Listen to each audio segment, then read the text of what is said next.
Salut l'équipe, je suis très content de vous retrouver. Et pour cause, entre la trêve internationale et la Leaders Cup, je sais pas vous, mais moi ne pas voir de match de Chalon, du Portel et de La Rochelle, ça m'a bien manqué. Alors oui, j'ai passé un très bon week-end car la Betclic Elite a repris ses droits, tout comme le récap, le rendez-vous à ne pas manquer si vous voulez tout savoir de la Betclic Elite. Alors au programme, je balayerai bien évidemment les résultats de ce week-end, je ferai un petit focus sur le club vainqueur de la Leaders Cup, le Mans Sarthe Basket, je partagerai également les dernières nouvelles et les absences de ce week-end, les blessures, les arrivées, les nouveaux joueurs. Je partagerai également mon top 3 des joueurs qui ont tout cassé ce week-end. Et enfin, je mettrai un petit peu de lumière sur 3 déclarations de conférences d'après-match qui ont été dites par des coachs. Commençons par regarder les résultats de ce week-end. Il y a quelques clubs qui ont fait de très belles opérations. C'est le cas notamment du Portel qui a signé une victoire ô combien importantissime face à Strasbourg.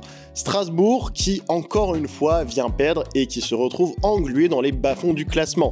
Défaite qui aura malheureusement coûté sa place à son coach Laurent Villa. Du côté du Portel, en tout cas, on va pouvoir se satisfaire côté nordiste de remonter un petit peu dans le classement et surtout de n'être plus qu'à une victoire du premier non relégable. Il y a 2 autres clubs aussi qui ont fait de très belles opérations. J'ai forcément envie de parler du MSB, qui est l'équipe en forme, j'y reviendrai très vite, mais surtout de Saint-Quentin.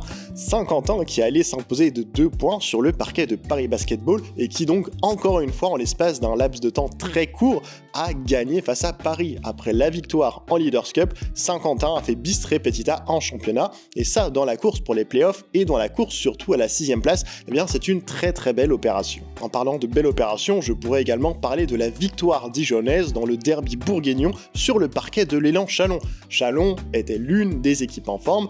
Dijon montre également qu'il remonte bien au classement. Dijon est désormais pleinement en course pour disputer les playoffs. Maintenant, j'aimerais faire un petit focus sur l'équipe en forme du moment, l'équipe dont tout le monde parle.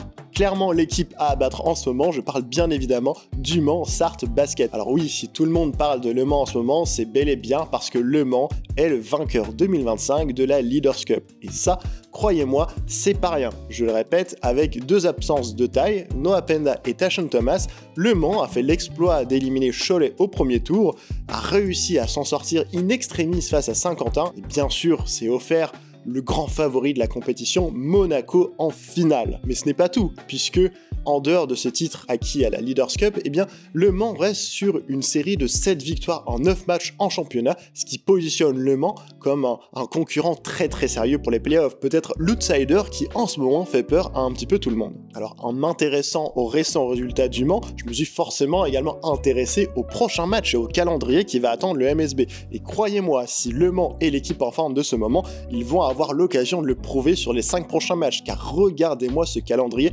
absolument dantesque qui va attendre les Manceaux entre mars et avril.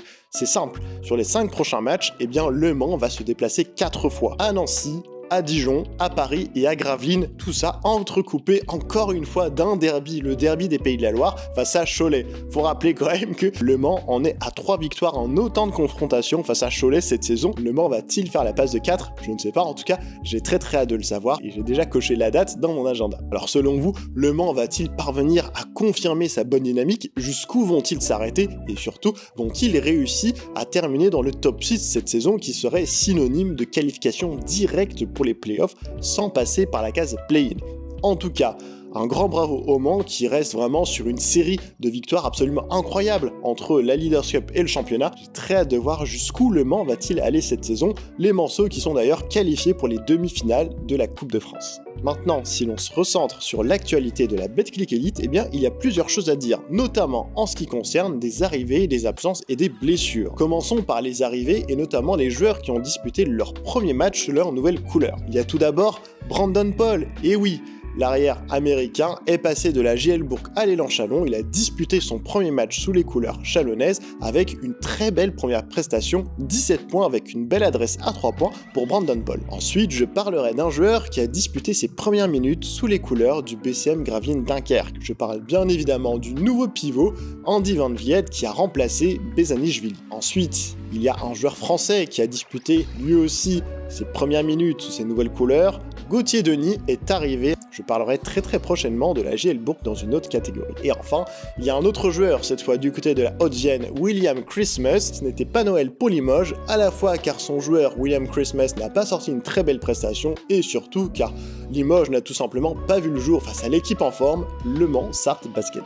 Du côté des autres arrivées et des retours, je voulais parler de deux joueurs. Il y a d'abord le prêt de Enzo Charvin qui passe de Paris à Saint-Quentin. C'est une très bonne nouvelle pour Saint-Quentin, ce qui va pouvoir donner un petit peu plus de profondeur sur le secteur intérieur. Je rappelle que Marcus Santos Silva ne fait plus partie de l'effectif.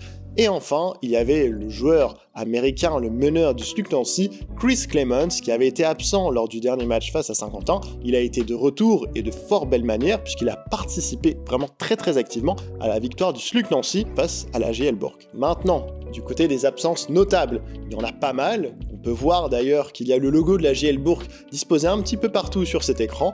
Hugo Benitez, Xavier Castaneda et Maxime Courby ont été absents et malheureusement sont blessés, ce qui peut justifier l'arrivée de Gauthier Denis. À savoir que la JL Bourg recherche encore un meneur pour composer avec les absences d'à la fois Hugo Benitez et Xavier Castaneda. L'arrière américano-bosnien Xavier Castaneda est d'ailleurs out jusqu'à la fin de la saison, ce qui est un très gros coup dur pour la JL Bourg, qui certes n'est plus engagée qu'en championnat de France, mais ça en met quand même un coup sur les ambitions que peut nourrir la JL pour la fin de la saison. Du côté des autres clubs, eh bien, David Holston, le vétéran, le meneur, le lutin dijonnais, n'a pas pris part à la victoire de la JDA Dijon sur le parquet de l'Élan Chalon. Et enfin, il y a Benjamin Sen qui était absent, mais c'est vraiment très provisoire. Il a honoré son congé paternité et les Nantariens vont avoir tout le loisir de pouvoir composer avec le retour de leur meneur pour leur prochain match. Parlons maintenant des cartons du week-end, en tout cas des performances que j'ai jugées plutôt notables. Je commençais avec un joueur qui a l'habitude de truster cette catégorie, ce n'est ni plus ni moins que le pivot jamaïcain de Nancy, Shavon Thompson, avec encore une fois un très beau double-double à son actif.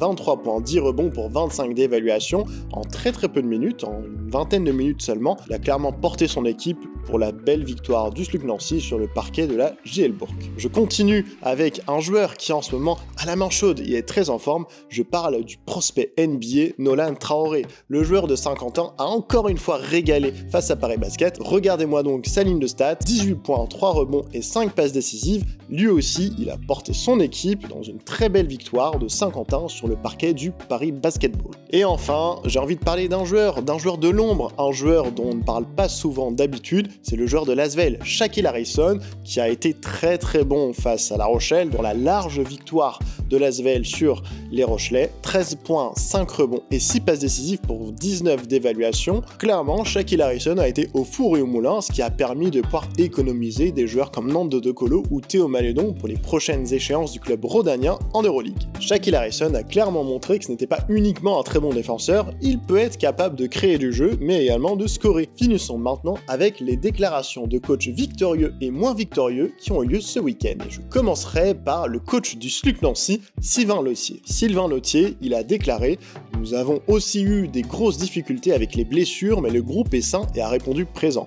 À la mi-temps, je n'étais pas plus inquiet que ça, car nous étions dans le match tout en ayant perdu beaucoup de ballons et en donnant beaucoup de rebonds. Nous avons ensuite réussi à verrouiller.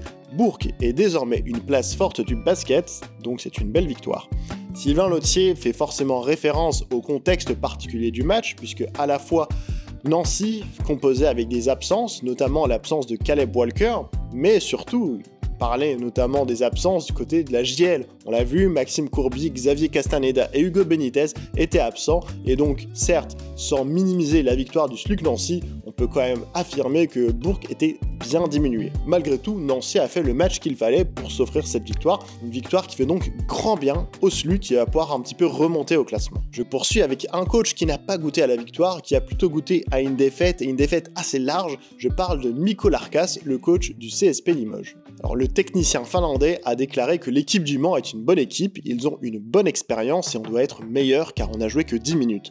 On savait que le match serait dur car ils ont une bonne défense. On a pu le voir en Coupe de France et en Leaders Cup. Chez nous, chacun va devoir se regarder dans un miroir, moi y compris. On a laissé trop de shoots ouverts, on a encaissé plus de 100 points, c'est une déception. Il y a eu des changements, on doit continuer à travailler ensemble, apprendre pour progresser. Malheureusement, on a l'impression que l'histoire se répète semaine après semaine pour le CSP Limoges, notamment en déplacement. Je vous le rappelle, ça fait désormais bien plus d'1 an que le CSP n'a plus gagné hors de ses bases, hors de Beaublanc. Limoges n'a pas du tout fait le poids face au MSP. Dès le premier quart-temps, la messe était dite. Le Mans est l'équipe en forme et le CSP n'a jamais été en mesure de pouvoir rivaliser. Alors, avec encore un absent de taille à l'intérieur, puisque Alexandre Chassan s'est pété l'arcade à l'échauffement, il n'a pas tenu sa place. Déjà que le secteur intérieur du CSP était diminué, là, face à Willy Guettet et Williams Naras qui en ce moment marchent sur l'eau, c'était mission impossible pour le CSP, malgré encore une fois la très belle prestation de son capitaine Nicolas Lang. Et enfin, j'ai parlé du coach victorieux Sylvain Lottier qui s'est imposé face à Bourg-en-Bresse. Je vais maintenant parler de la déclaration de Freddy Fautou, donc l'adversaire de Sylvain Lottier.